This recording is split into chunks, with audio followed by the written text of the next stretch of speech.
Now students, we are going to study ACE inhibitors. So पिछला lecture अच्छे से revise कर लें, वो कंसेप्ट क्लियर होगा, then this is easy. So ACE inhibitors का mode of action last time भी डिस्कस किया. अगेन रिवाइज करते हैं कि ACE inhibitors, angiotensin converting enzyme inhibitors, कौन से स्टेप पे एक्शन परफॉर्म कर रहे थे. यू नो कि रास में क्या था, angiotensinogen was converted into angiotensin 1 by the enzyme that is renin. अब जो angiotensin 1 ने कन्वर्ट होना into angiotensin 2 by the enzyme angiotensin converting enzyme. अच्छा, ड्रग्स एस इनहिबिटर्स क्या करेंगी, इस एंजाइम को कर देंगी इनहिबिट, एंजियोटेंसिन कन्वर्टिंग एंजाइम को कर देंगी इनहिबिट. अच्छा जी, जब एंजियोटेंसिन ही नहीं होगा, definitely there will be no vasoconstriction, there will be no release of aldosterone, there will be no anti या anti diuretic hormone. ठीक है. सो भाई वेजोकंस्ट्रिक्शन नहीं हुई, so that is what required in heart failure. ठीक है. दूसरा काम क्या करेंगे आपके एस इनहिबिटर्स, यू नो कि for your body bradykinin is very important because this is a vasodilator, veins को वेसल्स को डायलेट करेगा, ब्लड प्रेशर को लो करेगा. एस क्या कर रहा था, इस ब्रेडिकाइनिन को इनएक्टिव कर रहा था, इसकी डिग्रेडेशन कर रहा था. सो अब एस इनहिबिटर्स ने क्या किया कि एस को इनहिबिट किया. नाउ डेफिनेटली अब ब्रेडिकाइनिन डिग्रेड नहीं होगा, ब्रेडिकाइनिन का लेवल बढ़ जाएगा. ब्रेडिकाइनिन का काम क्या है, वेजोडाइलेशन करना. So now by the use of ACE inhibitor now there will be the decrease in blood pressure. So there are two mode of actions जो आपने एग्जामिनेशन पॉइंट ऑफ व्यू से याद रखने हैं regarding the mode of action of ACE inhibitors.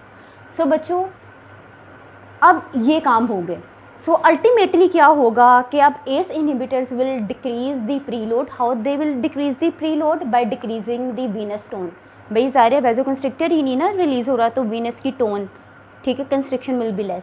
तो after load will be less because again vasoconstrictor release नहीं हो रहे. तो भाई आपका जो आफ्टर लोड है, जो आने वाली रेजिस्टेंस, जो हार्ट ने आने वाली रेजिस्टेंस जो आर्टरीज वेस्कुलेचर के थ्रू फेस करनी है, that will be less. Now these arteries, these vessels are dilated, so there will be decrease after load. So ultimately there will be the improvement of the patient. ठीक है, उसके science improve होंगे. So heart is now working in a better condition. बच्चों, S inhibitors कौन कौन से हैं जो आपकी बुक में मेंशन है. These are captopril, enalapril, fosinopril, lisinopril, quinapril and ramipril. So ये नाम आपको मेमोराइज करने पड़ेंगे. अब हुआ क्या, स्टार्ट में क्या था, एक्शंस डिस्कस करने जा रहे हैं एस इनहिबिटर्स के. अच्छा, ड्यूरिंग द स्टार्ट पेशेंट को हार्ट फेलियर हुआ. ठीक है, हार्ट फेलियर हुआ. Now patient will firstly move towards the, basically सबसे पहले क्या होगा, कॉम्पनसेटरी हार्ट फेलियर होगा. स्टार्ट में क्या हुआ कि मेरी बॉडी ने कंपनसेट करने की कोशिश की. नहीं भाई, I have to manage this cardiac output. मैंने अपने बॉडीज़ को, ऑर्गन्स को ब्लड कार्डिक आउटपुट ज़्यादा से ज़्यादा ब्लड सप्लाई करना है. तो रास और वो जो चारों पिछले कॉम्पनसेटरी मैकेनिज्म थे वो एक्टिव हुए. फॉर एग्जांपल जी हम रास डिस्कस करें, चलो कह लेते हैं जी रास एक्टिव हुआ.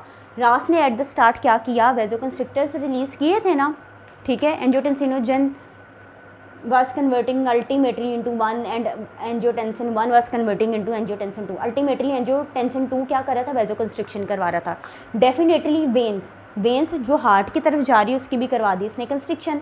तो एट द स्टार्ट क्या हुआ कि स्टार्ट में जब कंस्ट्रिक्शन हुई आपकी इन वेन्स की, ठीक है, स्टार्ट में इन वेन्स की कंस्ट्रिक्शन में क्या हुआ कि जितना ब्लड इन वेन्स में था वो ज़रा, आप किसी चीज़ को कंस्ट्रिक्ट कर दो, ब्लड फ्लूइड आगे को मूव करेगा ना, तो क्या होगा, कंस्ट्रिक्शन की वजह से इन वेन्स की कैपेसिटी होगी कम, फ्लूइड रिटेनिंग कैपेसिटी कम हुई. जितना फ्लूइड था आगे को हार्ट की तरफ मूव कर दिया. That was at the start. भाई इसने क्या किया, ब्लड को एक्सपेल कर दिया इनटू सिस्टमिक सर्कुलेशन, हार्ट की तरफ ले गया, जो सिस्टमिक सर्कुलेशन का पार्ट बन गया. लेकिन कंटिन्यूसली अब जी एक कैपेसिटी है ना, कैपेसिटी ख़त्म होनी है. तो अल्टीमेटली अब ये क्या कंस्ट्रिक्शन करेगी, अगर तो ये vasoconstriction is going on increasing. अब यहाँ जी रेजिस्टेंस आना शुरू हो गई. अब क्या हुआ कि वीनस रेजिस्टेंस आ गई, वेन्स में रेजिस्टेंस आ गई. Now veins are constricted.